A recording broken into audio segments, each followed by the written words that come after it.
view we have today of the physical and cultural environment from which Judeo-Christian religion emerged is expanding rapidly. New imaging technologies, massive databases, and online services now link the work of countless researchers in real time, enabling collaboration and coordination on an unprecedented scale. From the discovery of the Dead Sea Scrolls in 1948 to the present day, field archaeology in Israel continues to expose new strata of our story. Not just confined to land, exploration continues in the Sea of Galilee and in the Mediterranean. 2,000 years ago, Jesus invited people to begin the exploration of a spiritual domain, which he called the Kingdom of Heaven. He taught that if we gave priority to discovering this one reality, all the essentials for a progressive civilization would fall into place. But in today's world, his concept of the kingdom is understood as little more than a socialist utopia or a metaphysical abstraction of the afterlife. The historical Jesus cannot be fully understood without an assimilation of the meanings and values of his life, a reimagining of the story which has profoundly influenced the art, literature, and ethics of the world for more than 2,000 years. It is difficult to establish a starting point for a story whose origins are lost in the mists of past eternity. We'll choose a time at the end of the last ice age when a vast savanna covered the Arabian Peninsula, extending across what is now Jordan and into southern Israel. Suspended between the civilizations of Egypt and Mesopotamia, it was a paradise for nomadic hunters and herders. They built structures extending great distances into the savanna for the trapping of wild animals. They built stone corrals for their domesticated herds. They built habitation sites, perhaps precursors to villages. In the high mountain passes, they arranged stones to assure safe passage. They maintained altars for remembering their ancestors. They constructed sanctuaries for honoring their totemic animals. Here it was the Arabian leopard. Now nearly extinct, Arabian leopards ranged into northern Galilee and the slopes of Mount Hermon in Jesus' time. Perhaps it was among these hunters and herders that a blood sacrifice was first thought to be an appropriate gift to win the favor of their gods. But with the progressive desertification of the Arabian Peninsula, many of these people migrated north to the region west of the Jordan River in search of grazing lands for their herds. They encountered the early cities of the Canaanites. Herders were mixing with agriculturalists. Desert nomads were mixing with urban dwellers. It was here in this dynamic milieu astride the major communication routes of the time, around 2000 BC, that one of the most significant events in human history occurred, the incarnation of Melchizedek, the king of Salem, the angel of the Lord. Melchizedek's purpose was to stimulate a transition to monotheism. A culture based on a monotheistic deity concept had to evolve before Jesus could incarnate to reveal the personal character of that deity. Melchizedek spent 100 years teaching at his Salem headquarters. He taught the worship of a universal deity, a God which responded to faith, not the offering of sacrifices or the shedding of blood. It was in Ur of Mesopotamia, where Abraham heard about the mission of Melchizedek and traveled to Salem to meet him. The descendants of Abraham kept alive the teachings of Melchizedek until the times of Moses, 1,000 years later. Moses ignited the embers of Melchizedek's teachings in the desert tribes under his influence, giving birth to Hebrew monotheism. Today, the remnants of the Melchizedek teachings provide sustenance for more than half the people in the world, the people of the book. Circles of stone in the desert gave way to tabernacle, and tabernacle gave way to temple, and a growing priesthood. By the time of Solomon, Hebrew religion had assimilated much from Canaanite, Egyptian, and Mesopotamian religious beliefs. Monotheism only gradually evolved in Hebrew culture, fostered by a sequence of prophets, many of whom suffered greatly for their efforts to keep people oriented to the God of Melchizedek and Moses. But these prophets achieved the greatest feat in the history of religion, the conceptual evolution of a universal deity from a background of pagan polytheism. They gradually transformed the barbaric concept of the jealous and wrathful spirit god of the Sinai volcano into the exalted concept of the supreme Yahweh, creator of all things. These people had begun to realize that Yahweh was far greater than the God of a tribe, a nation, a race, or even an entire world. And thus did the process begun by Melchizedek some 2,000 years earlier prepare the stage for the appearance of Jesus, who would be a revelation of the personal character of this universal God. At the time of Jesus, Jerusalem was dominated by the temple and its politics. The ancient Zadokite priesthood had broken up a century and a half earlier as a result of corruption. The temple rulers had preserved Hebrew religion in spite of the Greeks, Parthians, and Romans only by making it into a rigid system of ritual, tradition, authority, and nationalism. The northwest shore of the Dead Sea had become a refuge for devout believers fleeing the politics and corruption in Jerusalem.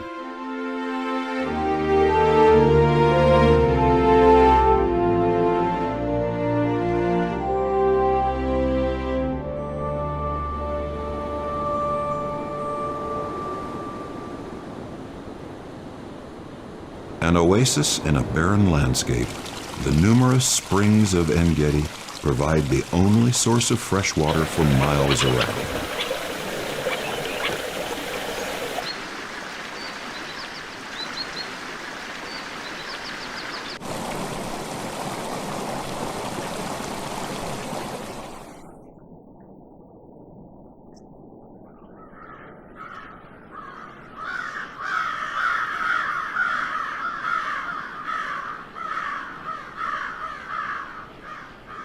En-Gedi had provided a place of political and spiritual sanctuary for more than 3,000 years. In Jesus' time, it was a gathering place for itinerant religious ascetics and herders of the desert.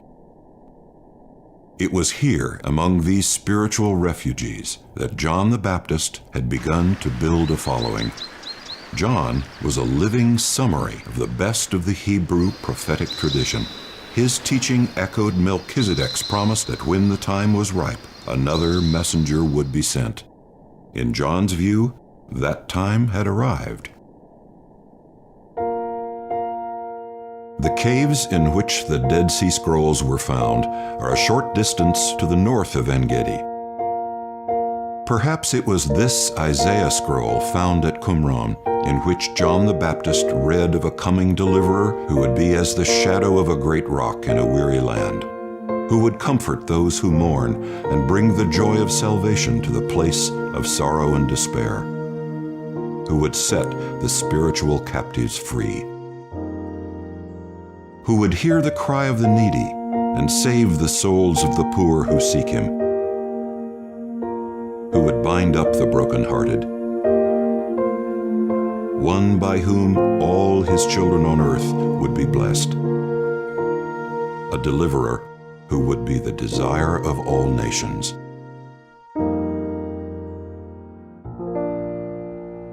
Northern Israel is dominated by the majestic presence of Mount Hermon, rising some 10,000 feet above the Sea of Galilee.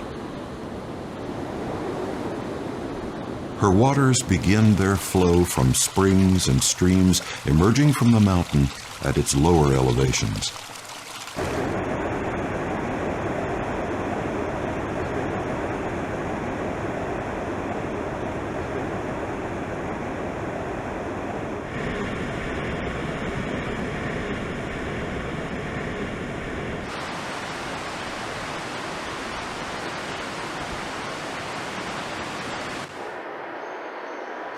They coalesce into the Jordan River, entering the Sea of Galilee just east of Capernaum.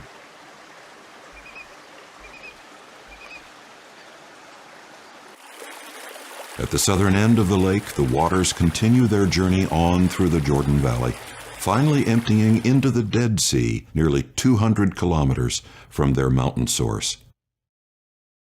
Since the times of Moses, immersion in water had been used to establish the ritual purity thought necessary to enter the presence of Yahweh. But according to the law, the water had to be living, alive.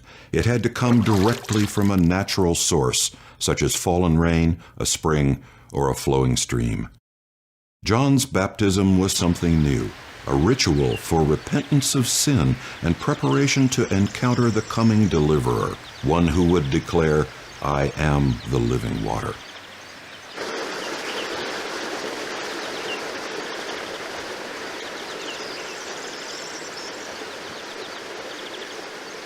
In March of AD 25, John the Baptist departed from En-Gedi, never to return. He journeyed north to the ancient Jordan ford, over which Joshua and the children of Israel had crossed when they entered the Promised Land. Here he began preaching and baptizing people, exhorting them to prepare for the coming of the promised deliverer. Over the following 9 months, he worked his way up the river to the vicinity of Pella. Thousands submitted to his baptism. His fame had spread throughout all of Palestine, and his work had become the chief topic of conversation in all the towns about the Sea of Galilee. On January 14, AD 26, Jesus of Nazareth presented himself to John for baptism in the Jordan near the Pella crossing. It is significant that Jesus chose to identify with the prophetic context of John's work, rather than the established structure of the temple cult in Jerusalem. His submission to the baptism of John was symbolic of his submission to the evolutionary stream of human religious concepts, which he would seek to expand.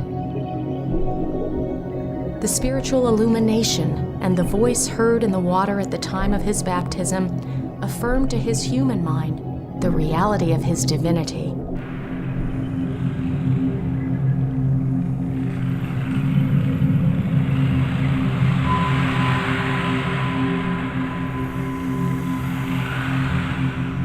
This day of baptism ended his purely human life. He was now fully conscious of the nature of his divine pre-existence. Jesus immediately sought solitude in the hills east of Pella.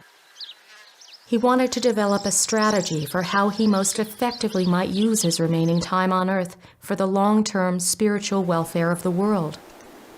He journeyed several kilometers to the east. He settled on a location not far from the ancient village of Beit Edis. Here, in a hillside, he found a cavern he could use for shelter.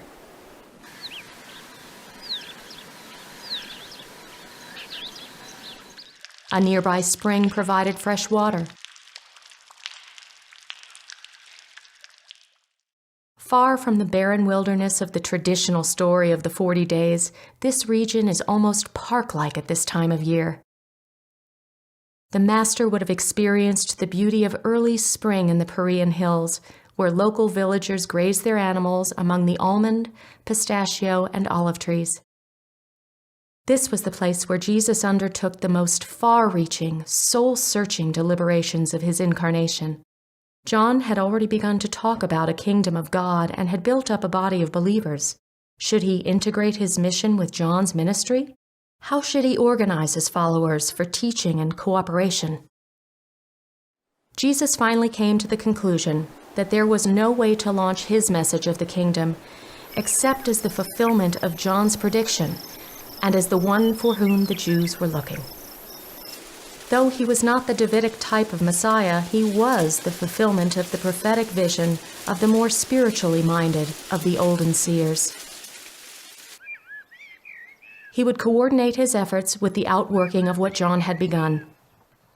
He knew that spiritual ideals and lasting moral values could never be derived from dazzling displays of superhuman power. He would build upon concepts already present in existing religious culture. And he decided he would not use his superhuman powers to save himself or his followers, regardless of any repercussions that might follow upon his efforts. He had no interest in the material, economic, or political kingdoms of this world. He had come to tell us something about his kingdom, a vast civilization that extends from the portal of time to the threshold of eternity. He'd come to welcome us and to tell us who we are, children of the Father of universes with a destiny at eternity.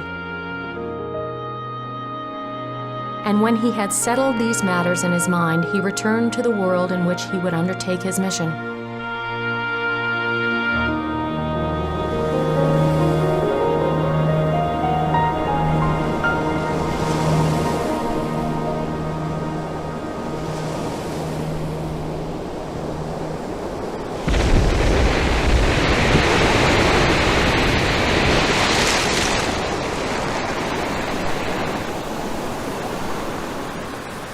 In 63 BC, a far different power entered the region, the Romans. They were invited in by two Jewish rivals for the Hasmonean throne, each entertaining the illusion that the Romans would support his bid for power. And with the Romans came the massive building projects of the Herodian dynasty, which would forever change the Jewish homeland. In Palestine, Hebrew theology was coming into contact with Roman political order and Greek philosophy, a unique evolutionary confluence within which Jesus would attempt to plant an advanced religion. By 4 BC, Herod's son Antipas was rebuilding Sepphoris as the administrative center for Galilee. The inland trade routes crossed near Sepphoris, making it a regional economic power. 4 miles away, on an adjacent ridge, is the Nazareth hilltop. Tiberias, on the shore of the Sea of Galilee, was well under construction by the time Jesus began his public work. It was strategically located just across the lake from the harbor of Hippos, one of the Greek cities of the Decapolis. Josephus reports great rivalry between these two cities. Galilee is a distinct region with geologic features forming boundaries with its neighbors. It was more Gentile than Jewish when he was born. Josephus describes Galilee as surrounded by foreign nations. It was a province of agricultural villages and thriving industrial cities. The adjacent region consisted of small provinces, each under different political rule. The dynamics between their rulers and the temple authorities in Jerusalem formed the political backdrop against which Jesus undertook his proclamation of a spiritual kingdom. This was the world Jesus entered when he left the hills near Pella and returned to Capernaum to begin developing infrastructure to support his projected ministry. In Jesus' time, Capernaum spread across a flat area on the northern shore of the Sea of Galilee. It was here, among the common folk, that he made his home while he waited for the outworking of John's situation. Here he began the organization of his administrative team, 12 men he would train to be teachers and ambassadors of his kingdom.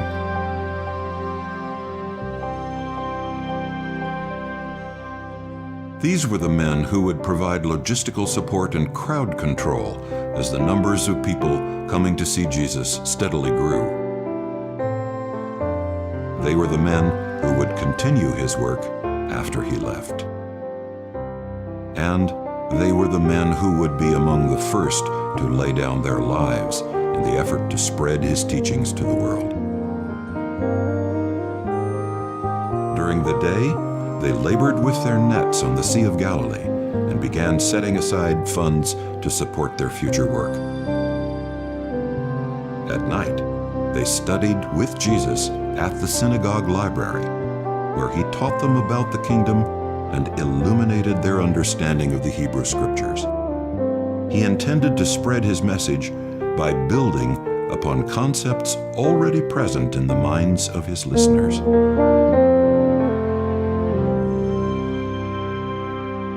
On June 12th, AD 26, just a few short months after the baptism, word came that John had been arrested by Herod Antipas.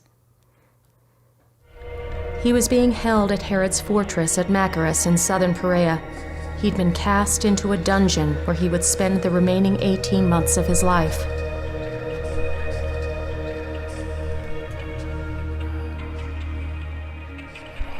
Jesus swung into action, and on the Sabbath of the following week delivered his first public address in the Capernaum synagogue. He laid out the fundamentals of the kingdom of heaven, accessible here and now through the exercise of simple faith. By August, Jesus felt the apostles were ready to begin their experience of taking his message to the people. During the following 5 months, they visited major towns in Galilee and made initial contact with the Gentiles in the Decapolis, the cities of Hippos, Gadara, Abila, and Gerasa. During this time, increasing numbers of people had been coming to see Jesus. Word about him had spread far from the Sea of Galilee. Inquirers had come from cities as far away as Tyre, Sidon, Caesarea, Damascus, and Jerusalem. Initially, Jesus had greeted these people and taught them concerning the kingdom, but the Master gradually turned this work over to the 12. Andrew would select one of the apostles and assign him to a group of visitors, and sometimes all 12 of them were so engaged. On Sunday, January 12th, AD 27, in the hills above Capernaum, overlooking the Sea of Galilee, Jesus ordained the 12 as ambassadors of the kingdom in what would become known as the Sermon on the Mount. He charged them with going into the world to begin the task of orienting people to the adventure of progressive citizenship in a spiritual universe. Capernaum was not far from Tiberias. Jesus knew that Herod would soon begin to take notice of his work, so he decided to focus his efforts on Judea and Perea, a region containing many believers in John's teachings. There was considerable tension between the followers of John and those of Jesus. Why didn't Jesus use his power to free John from prison? Why didn't the followers of Jesus baptize new believers? Why didn't Jesus teach fasting and self-denial? Through tactful and patient personal effort, Jesus and the 12 spent most of AD 27 quietly taking over John's work. And John, from prison, encouraged his followers to give full allegiance to Jesus. By April, Jesus and the 12 had made their way down the Jordan Valley to the vicinity of Jerusalem. They spent the entire month talking with people attending Passover, many of whom hailed from distant provinces of the Roman Empire. This was the real beginning of public preaching. Jesus or one of the apostles taught daily in the temple. Jesus taught one single precept: love the Lord your God with all your mind and soul, and your neighbor as yourself. And he taught this in place of the 613 rules of living expounded by the Pharisees. When the crowds grew too great to find entrance into the temple teaching, the apostles taught outside the sacred precincts. It was their first contact with such enormous crowds, and they learned many valuable lessons which proved of great assistance in their later work. The most radical element of Jesus' teaching was his insistence that there was nothing man needed to do to win God's love beyond the exercise of faith. He taught about a kingdom accessible right here and now, a world of creative personal relationships between God, ourselves, and each other. By the end of April, the opposition of the religious leaders and temple rulers had become so disruptive that Jesus left Jerusalem with the 12 and went south into Judea. They may have walked this very road which dates from Roman times.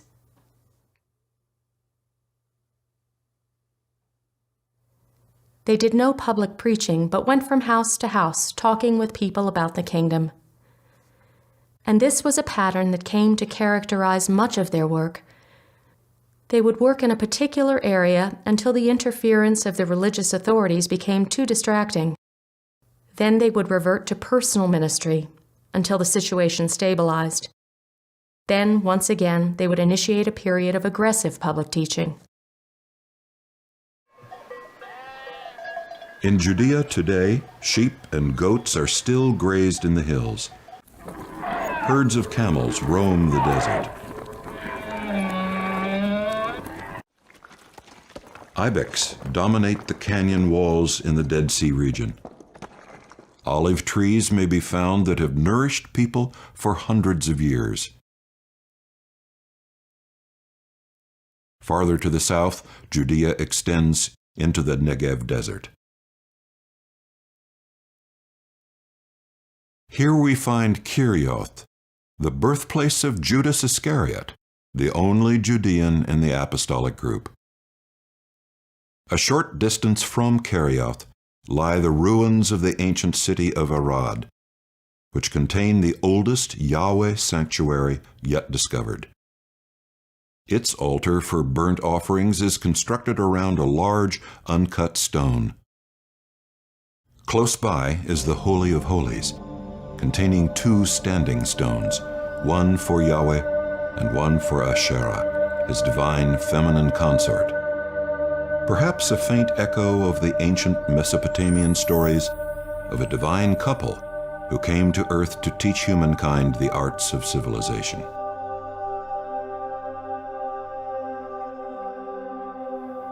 This month, Jesus left the apostles to work in Judea, crossing the desert to En-Gedi with Abner.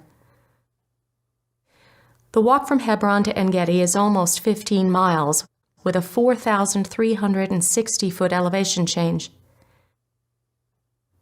Jesus wanted to spend some time with the followers of John, who congregated at the oasis.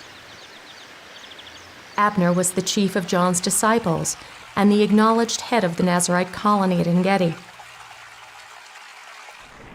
The tension between the leaders of John's disciples and the apostles of Jesus grew worse with the increasing number of believers in Jesus' teachings. Integrating his message with John's and fostering productive relationships between the two groups were perhaps the biggest challenges facing Jesus during his early ministry. In June, they returned to Jerusalem. They did no public preaching. They set up camp among the olive trees in Gethsemane and engaged in personal work. But by the end of the month, opposition had grown once again, and Jesus decided to take the apostles north into Samaria.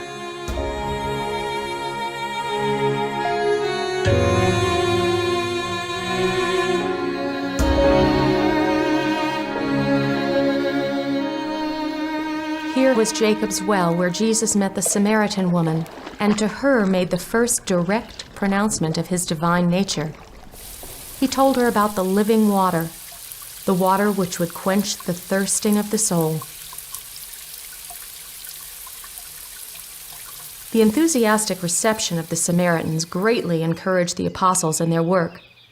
It also helped them overcome their strong cultural prejudices against the Samaritans. On the slopes of Mount Gerizim, they set up camp. They taught in the Samaritan cities each day. In the evenings, they would gather at camp, where Jesus would continue to instruct them in the ways of the kingdom. The Samaritans believed Yahweh had designated Mount Gerizim as the location for the temple, not Jerusalem. The Samaritans had worshipped in a temple here for hundreds of years, a temple which had been destroyed by the Hasmoneans in the previous century. In later years following the resurrection, the Apostle Philip taught on this site. But the religious authorities were becoming more aggressive and relentless in their harassment of Jesus. Herod Antipas was in a turmoil, afraid to release John and afraid to execute him. Accordingly, Jesus took the apostles south to a secluded area of Mount Gilboa.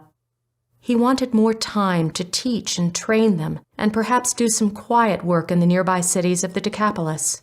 He was reluctant to undertake any further public work until John either should be executed or freed to join them in a united effort. Mount Gilboa was in the territory of the Decapolis, conveniently located outside the jurisdiction of Herod Antipas and the Jerusalem temple authorities. Pella and Magadan Park became important locations in Jesus' public work for the same reason. From bases of operations set up in these locations, Jesus and his followers could launch evangelistic missions into neighboring territory and then return to safety when the hostility of the religious authorities became too great.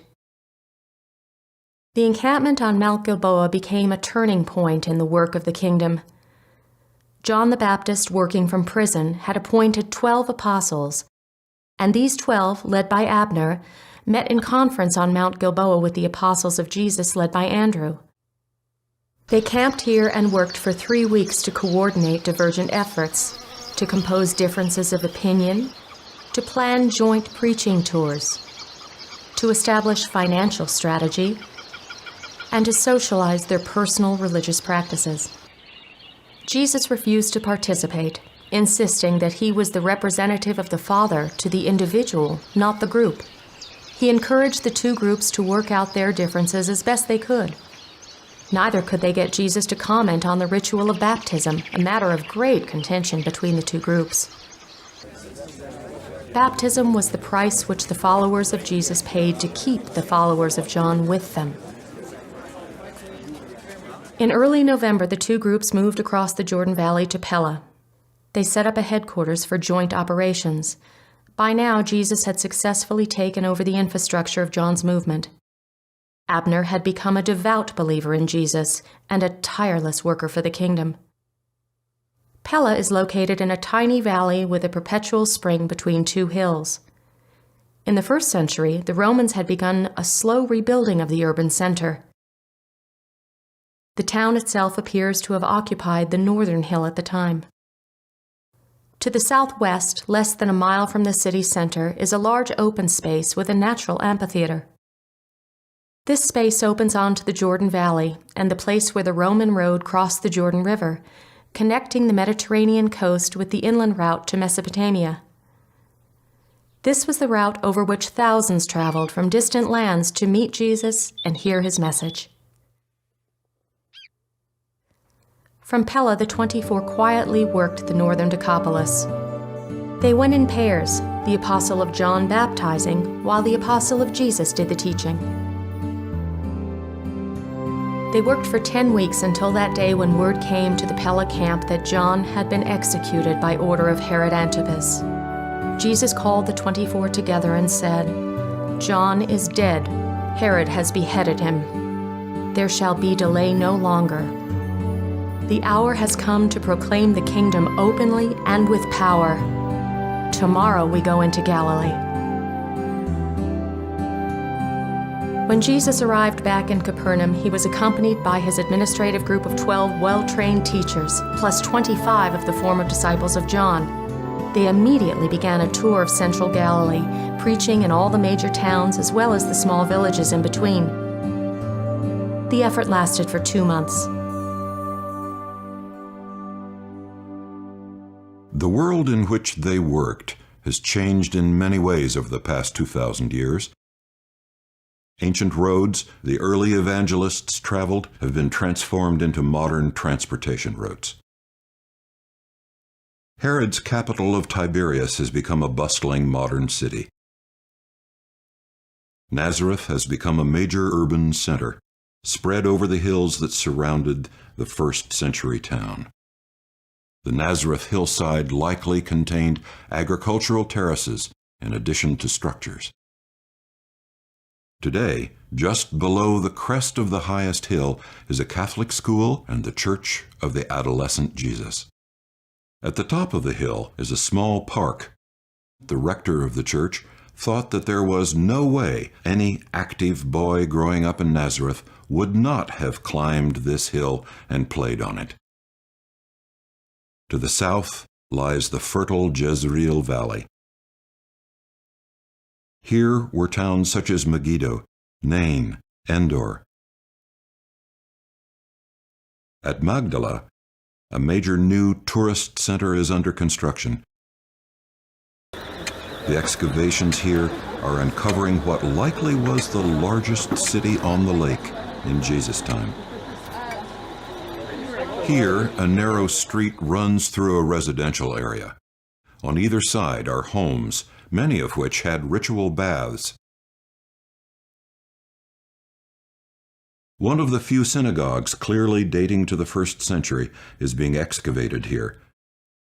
This small, simple synagogue may be representative of the synagogues encountered by Jesus and the 12 in many of the Galilean cities and towns. A newly excavated square reveals the port of Magdala and the 1st century level of the lake. The lake level today is about 10 feet lower. A line of trees reveals an earlier shoreline.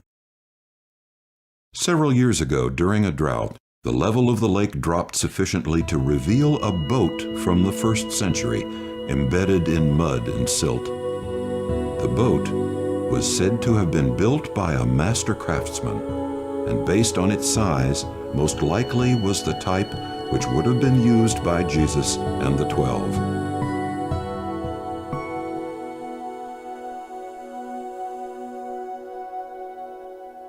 Jotapata may be taken as an example of many other Galilean cities of the period. During the times of the Hasmonean conquests, a century before Jesus, its population had become increasingly Jewish. Some 14 kilometers north of Nazareth, the site of Cana occupies another abandoned hilltop. Gamla, the Machu Picchu of Israel, was on a remote mountain peak just to the east of the lake. It was destroyed following a brutal siege by the Romans in 67 AD and never resettled. It is one of very few locations left undisturbed since the 1st century. From the city, the Sea of Galilee could be seen some 17 kilometers to the west, with Capernaum on the northern shore. At the end of March AD 28, Jesus, Abner, and the entire group made their way south to Jerusalem for Passover. Jesus intended to keep a low profile and do no public teaching. He set up headquarters at Bethany in the home of his childhood friends, Mary, Martha, and Lazarus. But the number of people coming to see him quickly grew so large that they moved to the Garden of Gethsemane, setting up a camp just outside the city.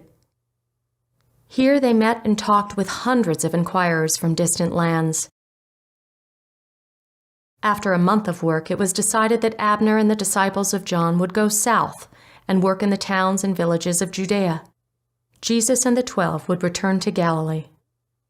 The response to the first preaching tour of Galilee had been so great that Jesus now set up a training camp on the lakeshore near Bethsaida, just south of Capernaum. Here he and the apostles trained more than 100 evangelists between May and October of AD 28. It was from this group that the 70 mentioned in the Gospel of Luke eventually were drawn. The first public preaching tour of Galilee had focused on the central part of the region. The second tour focused on the major towns and countless villages in the southern and eastern parts. This mission lasted for 3 months. Out over the roads and trails of Galilee, Jesus sent the apostles and more than 100 graduates from the Bethsaida training school in teams of 2. David Zebedee, brother of James and John, had set up a messenger service employing more than 40 runners who kept the various teaching groups in contact. These runners traversed these rugged roads as well. In all his teaching, Jesus focused on the basics of the kingdom. Yahweh is best understood as a loving, caring father of a large family who loves each of his children with an infinite love. Every human being lives within this extended family, this living organism. Increasing numbers of people were coming to the encampment on the northern shore, many of them women. Much to the amazement of his apostles, Jesus established a corps of women disciples, a group of women who would teach and minister to other women. These women in turn trained a group of more than 50 additional women to do home ministry and care for the sick.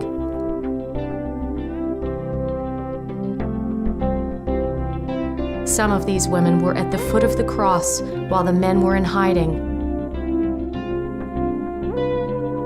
A number of them were counted among the early martyrs in the work of the kingdom.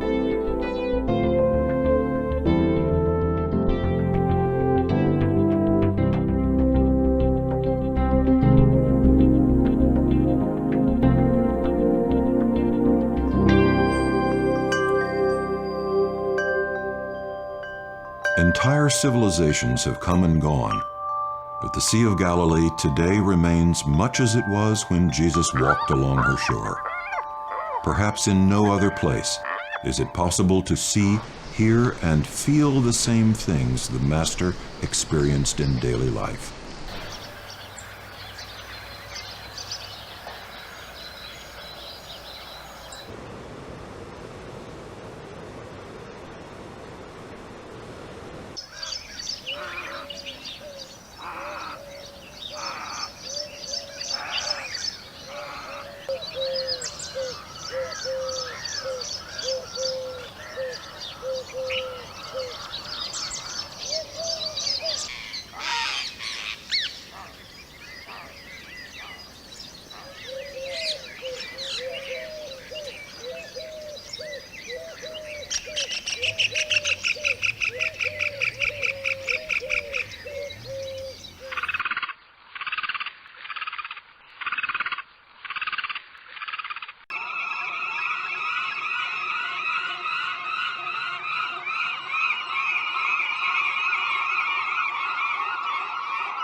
The synagogues of the towns and villages were the venues in which Jesus' early work was undertaken.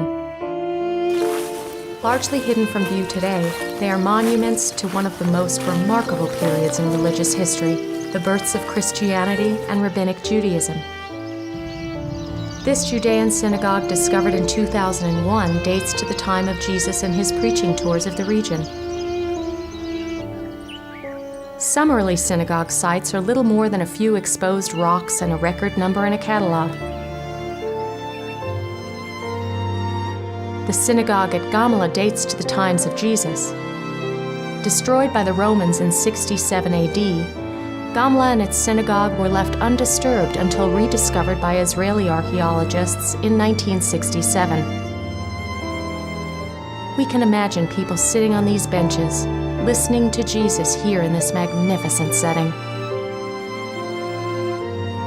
We can imagine them lingering after a meeting, gathering in small groups to talk with the apostles about the kingdom.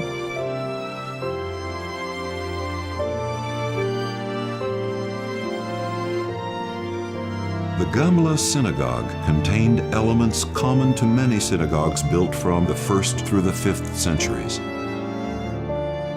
Rows of stone benches, usually on 3 sides of the interior, provided seating.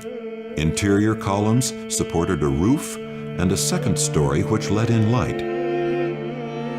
A special niche provided storage for scrolls. Nearby would be found a mikveh, or other source of water for ritual purification. The word synagogue originally referred to an assembly of the community. Gradually, special buildings were constructed in which the synagogue would meet.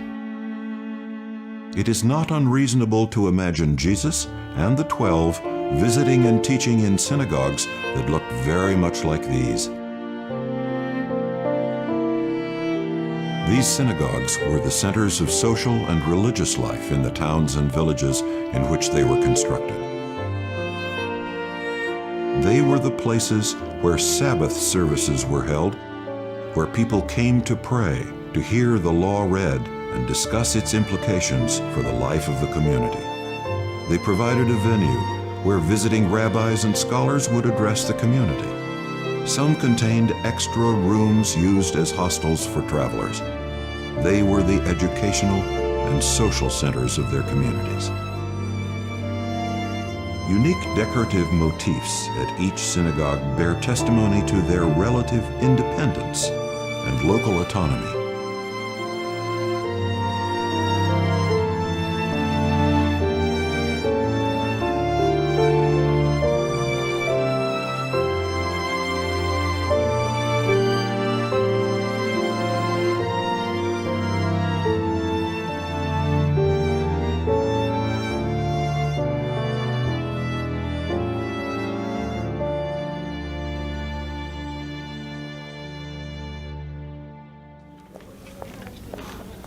The synagogue seen by the majority of visitors coming to the Holy Land today is the monumental structure at Capernaum. Every day, some 2,000 people come here and reflect on the Jesus story. It means the village. So the village of Nahum. Is this the synagogue in which Jesus spoke? The synagogue seen today was reconstructed from rubble early in the 20th century. Coins were found beneath the floor from the late 4th century, but signs of an earlier structure were found as well.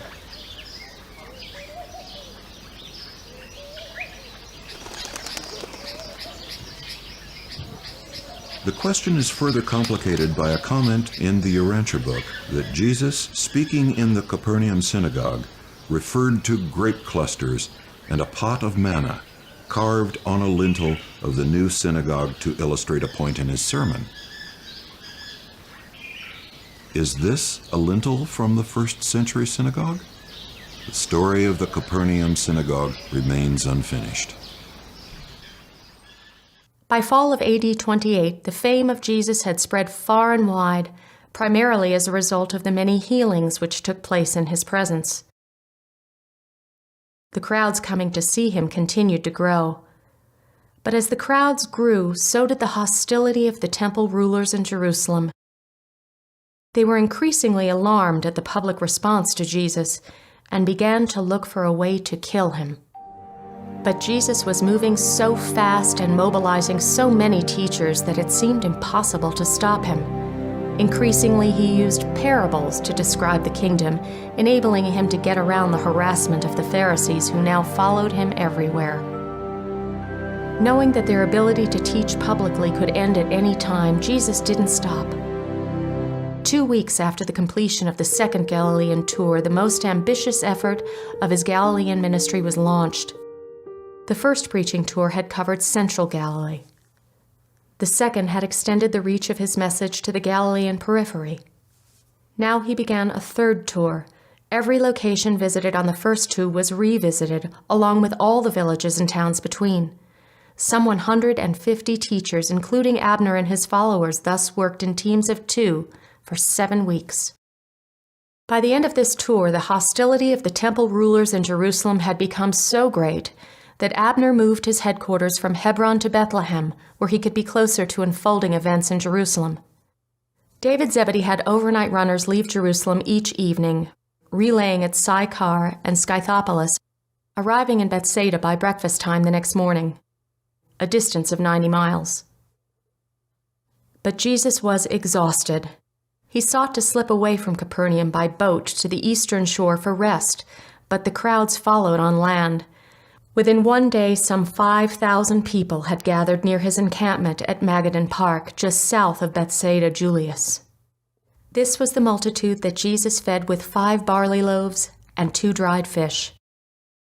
The crowd was stunned by this display of superhuman power and wanted to make him king.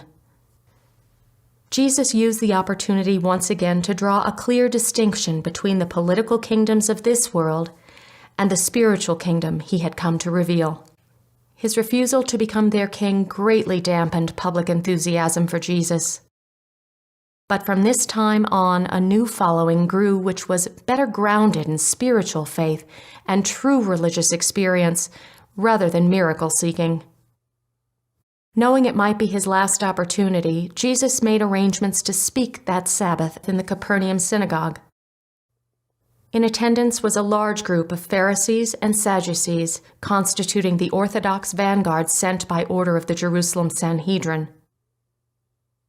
Their task was to inaugurate open warfare on Jesus and his followers.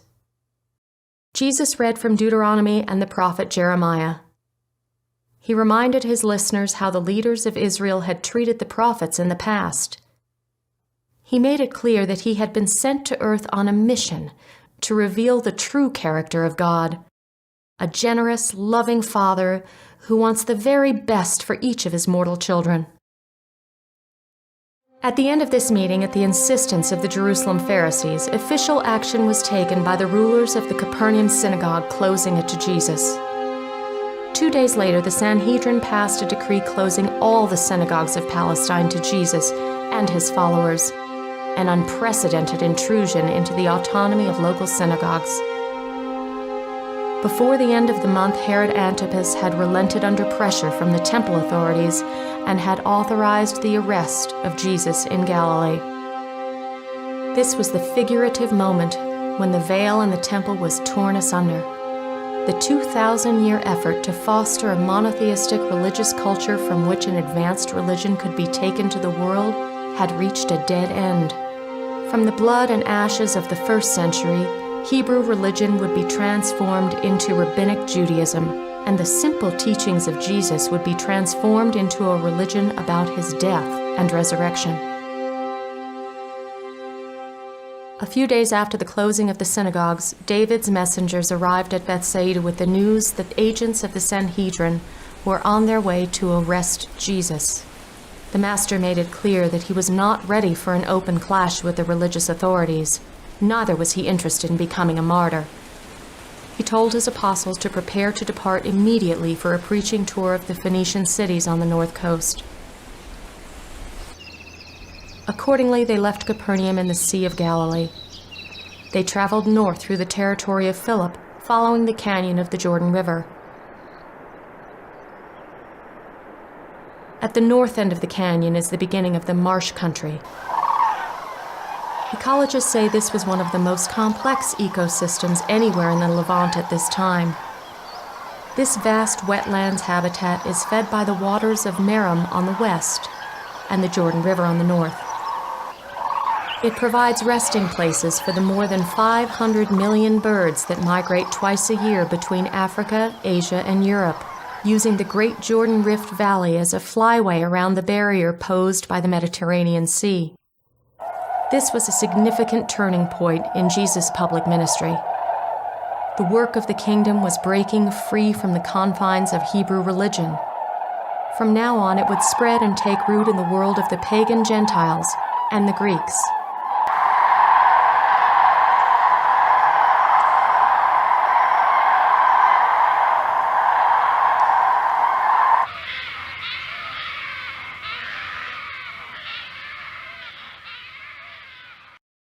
Slowly working their way up the northern coast, Jesus, the 12, and a group of the evangelists from the Bethsaida training camp spent 6 weeks teaching in the Phoenician cities.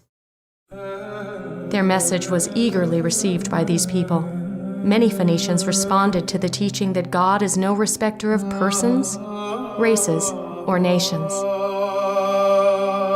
Jesus was revealing a new religion to these pagan Gentiles, a religion based solely on cultivating a personal friendship with God, and many of them dared to believe his message.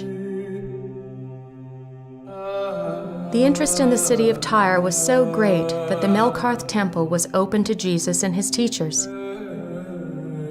The enthusiastic reception of their message in the Phoenician cities revitalized the apostles and the evangelists after the discouraging developments in Galilee.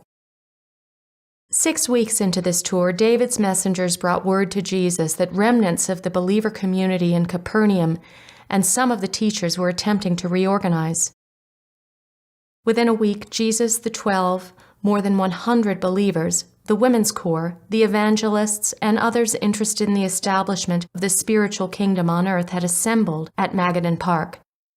Here, Jesus began the reorganization of his scattered, tested, and depleted forces in preparation for the work of his last year on earth. If the religious authorities were going to make it impossible for him to work in Galilee or Judea, he would build upon the work begun by John the Baptist in Perea and the Decapolis. But in the meantime, Jesus had received a summons to a conference on Mount Hermon to discuss with his celestial associates the rapidly changing context within which he was carrying out his mission on earth.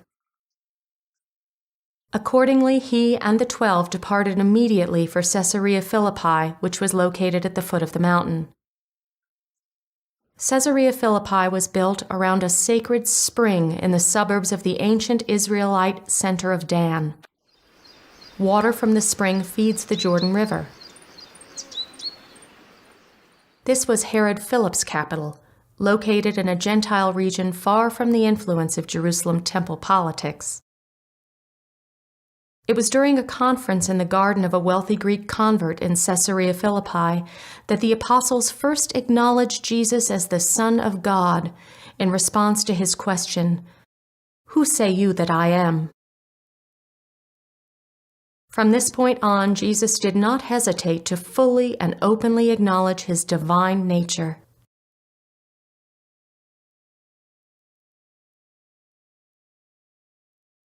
Mount Hermon is a cluster of 3 distinct ridges.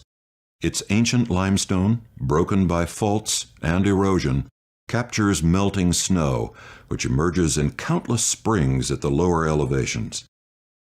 In the heart of the mountain is a secluded valley with fresh water springs and shelter from the harsh winds that sometimes ravage the higher altitudes. The Sea of Galilee speaks of things organic, a complex ecosystem, and the human communities it supports. But Mount Hermon speaks of things ancient and mythological. It is located in a place where the difference between history and mythology can no longer be distinguished. The presence of the mountain permeates the mythology of the ancient Levant. Gilgamesh takes cedars from its slopes to build his city. In the Book of Enoch, it is the place where the Watchers, the fallen angels of the Lucifer rebellion, held their meetings. Ruins of the highest temple in the ancient world lie at the summit. Prior to his baptism and full awareness of his universe identity, Jesus had ascended this mountain to meet with Satan, emissary of Lucifer, to conclude certain matters related to Lucifer's rebellion against the universe government. The Master's struggles on the mountain had nothing to do with the kingdoms of this world, but with the sovereignty of an entire universe, a matter forever settled on Mount Hermon by Jesus, the heroic mortal Joshua ben Joseph. In August of AD 29, Jesus ascended these slopes with 3 of his apostles. He had been summoned to a meeting to discuss repercussions of a more focused planting of his message into the context of Greco-Roman paganism. Jesus had come to release the spiritual potentials in Hebrew religion, which Melchizedek had planted.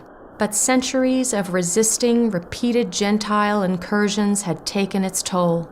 Hebrew religion had been successfully fortified against any further development. And so it was that Peter, James, and John witnessed a conference between Jesus, Gabriel, and Father Melchizedek here on the slopes of Mount Hermon. If his message was to be planted in the world of the pagan Gentiles, it quickly would become buried in mystery and superstition. It would become heavily influenced by the beliefs in the magic power of sacrifice and blood which characterized the religions of the ancient world. The funeral would last for centuries. It would be at least 2 millennia before his resurrection from a tomb of pagan ritual and belief might begin to take place. He would take his message to the Gentiles, but he would continue to do everything possible to establish the Jewish people as torchbearers of the kingdom. And he would force the religious leaders in Jerusalem to make a clear and final choice regarding the part they would play in his mission. By now it was the late summer of AD 29. Abner was sending out teachers from his Bethlehem headquarters to the cities of Judea and Samaria and as far away as the Jewish communities in the Nile Delta. Jesus and the 12 had returned to the camp at Magadan Park. David's messenger service kept these scattered working groups in contact with each other. At Magadan Park, the kingdom aristocracy had gathered and plans were made to begin an extensive mission to the Greek cities of the Decapolis. In Jesus' time, these Greek cities and the roads connecting them were recovering from the destruction wrought by the Hasmoneans a century earlier. The Romans had begun an economic revitalization of the entire region. Jesus sent the apostles and evangelists out into these cities in small groups. He then went from city to city to encourage and coach the various groups while they were engaged in teaching. These were grand cities, strategically located on the main highways of the ancient world. They were far more cosmopolitan than the towns and villages of Galilee. Humanity had embarked on a journey to an unknown destiny, which Jesus had come to illuminate. He taught that our real destiny lies in the potentials of our relationship with God and the network of relationships we share with each other. Personal relationships are the context in which the fruits of the Spirit appear, the badges of citizenship in His spiritual kingdom. The excavation and reconstruction of Gerasa has been ongoing for more than 70 years.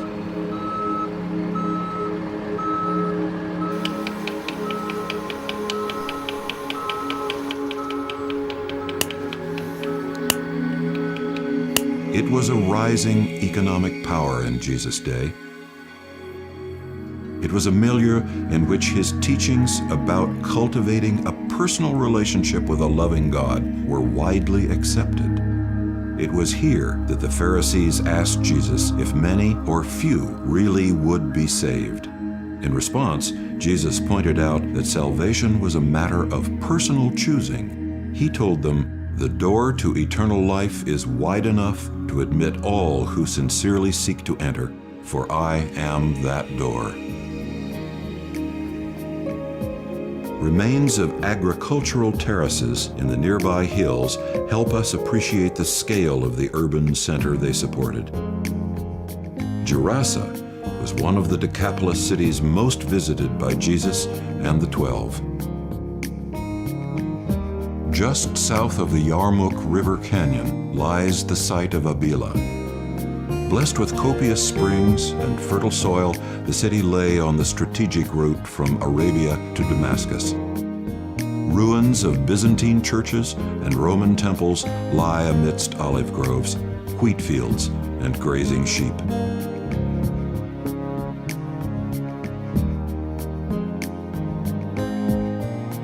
Most of Abila remains unexcavated today. As in other Decapolis cities, there is an abundance of early Christian architecture. Abila was one of the cities in which Jesus and the 12 labored during that period when they were taking over the work of John the Baptist, perhaps entering the city on this road, which comes from Gadara, some 20 kilometers to the west. Just south of the Sea of Galilee, Scythopolis lay at the crossroads of the routes connecting Asia Minor with Egypt and the Mediterranean Sea with Arabia.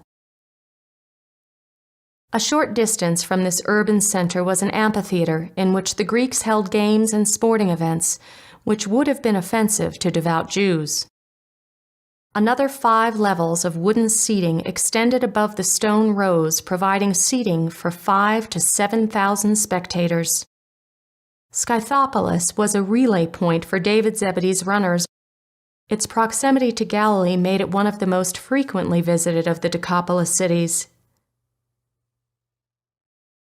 Hippos was spectacularly located on a diamond-shaped mountain that rises 1,000 feet above the eastern shore of the Sea of Galilee. It was the smallest of the Decapolis cities due to limited rainwater storage on the site. It had panoramic views of the lake. Simon Peter was in charge of the work here during the Decapolis mission. 8 churches dating to Byzantine times provide testimony to yet another active early center of Christianity. The city was destroyed by the great earthquake of 749 AD, which killed tens of thousands of people. Fallen columns point in the direction of earthquake forces. The city of Gadara had its own port on the Sea of Galilee, 10 kilometers away. These were city-states, each controlling the surrounding territory. Gadara linked 2 major highways of the time, the King's Highway connecting Egypt with Mesopotamia, and the Great Trunk Road from the Phoenician coast. The city was distinguished for its cosmopolitan atmosphere.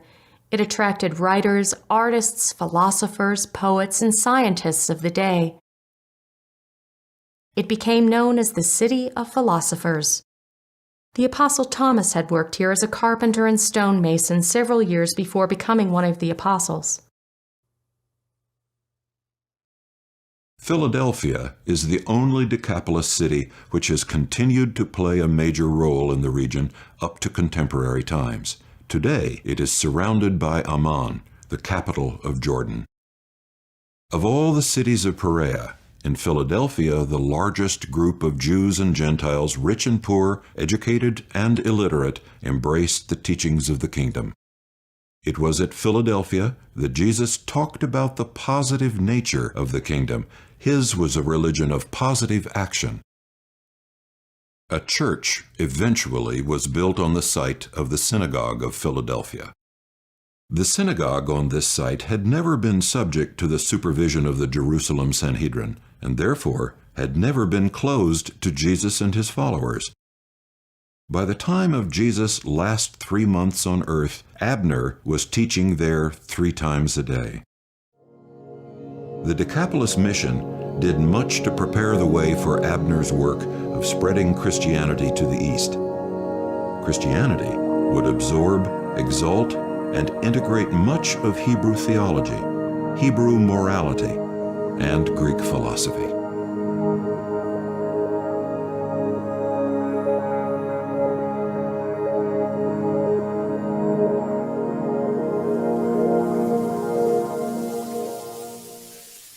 By mid-September of AD 29, everyone had returned to the camp at Magadan Park. Here, more than 100 kingdom workers had gathered to plan for the future extension of their work. But Jesus wanted to make a quick trip into Jerusalem for Sukkot, the Feast of Tabernacles. There would be thousands of interested persons from distant lands, and Jesus wanted a chance to speak with them.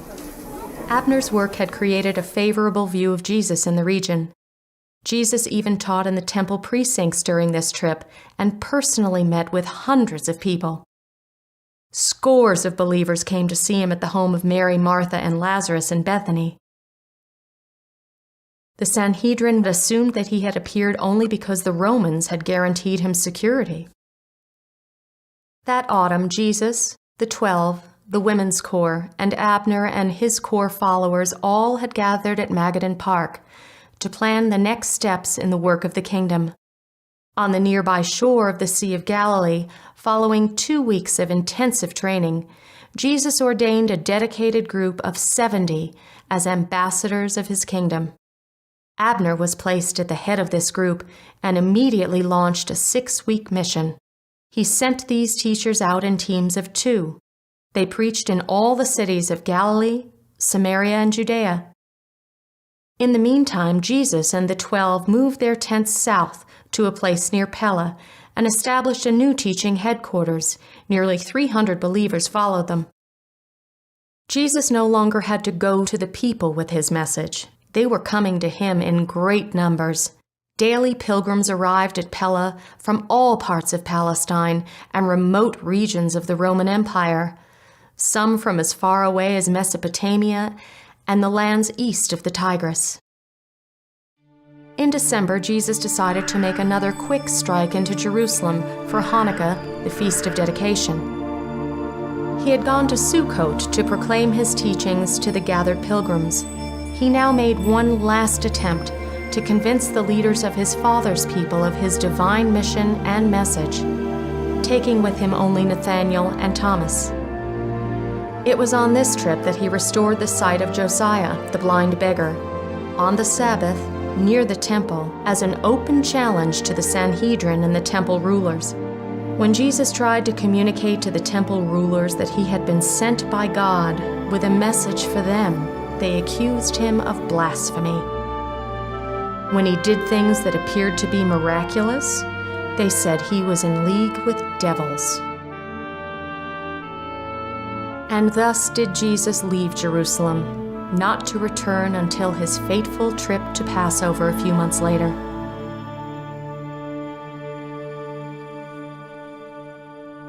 When he arrived at the Pella camp, he found that Abner was ready to launch an ambitious preaching tour of Perea, projected to last for 3 months.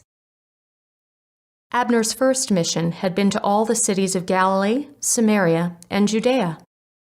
Now he was mobilizing a similar effort to all the cities of Perea and the Decapolis. This work was undertaken by the 70 and the Women's Corps, which now numbered 62. No other part of Palestine was so thoroughly worked by the apostles and the disciples of Jesus. They proclaimed the simplest and most far-reaching religion ever proclaimed, the faith acceptance of citizenship in the spiritual civilization that pervades our universe. By the end of January AD 30, the Sabbath afternoon multitudes coming to hear Jesus at the Pella camp numbered almost 3,000. In late February, one of David's runners brought him news that his childhood friend and faithful supporter Lazarus was near death. Jesus had a deep affection for Mary, Martha, and Lazarus. It occurred to him that the situation provided an opportunity to give the scribes and Pharisees in Jerusalem yet another chance to accept his teachings.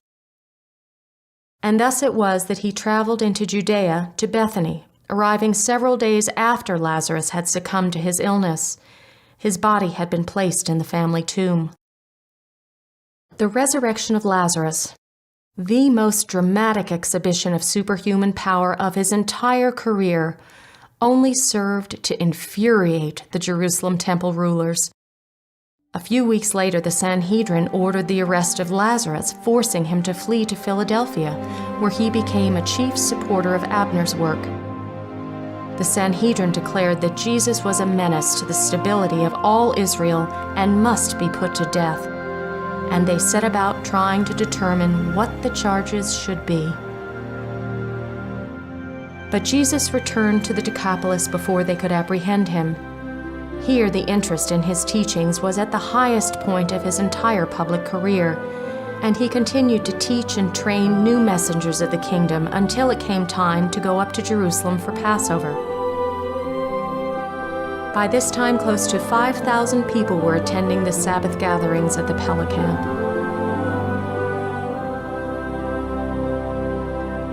The tragic events in Jerusalem during Passover week AD 30 are well known. Today, some 2,000 years later, the story is still retold countless times every day in virtually every country of the world.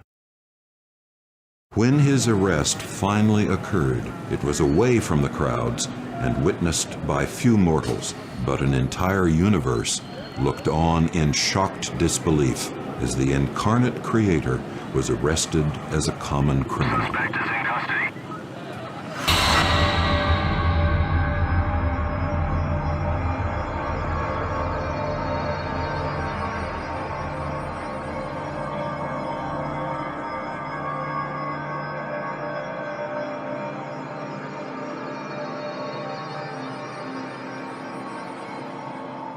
The world would never be the same again. Something new had begun to precipitate from the milieu of Greek philosophy, Hebrew morality, and Roman law, catalyzed by stories about the miracles, death, and resurrection of a celestial visitor.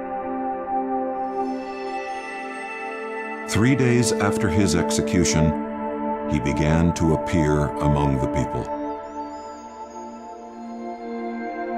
And thus it was that a few mornings after the resurrection, as the apostles came ashore from a night of fishing, they encountered Jesus waiting for them on the lakeshore by a fire. He greeted them as friends and once more urged them to go into the world and introduce people to their destiny as citizens of an eternal spiritual kingdom. In the 40 days following his resurrection, he appeared to almost 1,000 of his followers, always urging them to continue the work for which he had trained them, taking his message to all people. It's an unfinished task that passes into the hands of each generation of those who have discovered his presence.